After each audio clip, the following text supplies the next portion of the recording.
Today's webinar is titled U.S. Coffee Outlook 2019 with Matthew Barry of Euromonitor. The U.S. coffee market as we enter 2019, where it's at right now, how we perceive it at Euromonitor, and where we see it going in the next couple of years. So in 2018, the U.S. was once again the world's largest coffee market with a value at retail of just over $14 billion, well over twice that of any other country in the entire world. So last year, we estimate the average American drank 332 cups of coffee.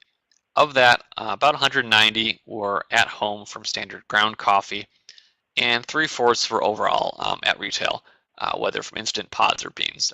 Annual population growth in the United States from 2008 to 2023. Notice in 2008, we were growing about 1% a year.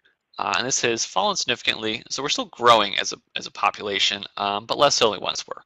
This just means in an era of slower population growth, growing volumes is going to be more difficult because there's just fewer people, or new people, who can be drinking coffee. The question is, where is the income growth going to? You'll see here it's going to the top and bottom ends of the income segment. Americans spending on food and beverage from people making less than $45,000 a year is going to grow by about 10% next couple of years. Those making over $125,000 a year are going to see their growth by about 17%. Meanwhile, that middle segment, those making between $45,000 and $125,000, well, I'm going to see growth about 7%. So that middle tier really getting squeezed by faster growth at the top and bottom segments. So to recap, the leading source of growth in U.S. coffee is the coffee shop, and within the coffee shop, the leading source of growth is cold beverages. At retail, RTD has become the leading growth source, having knocked off pods as the leading growth format. And there are pockets of growth elsewhere as well.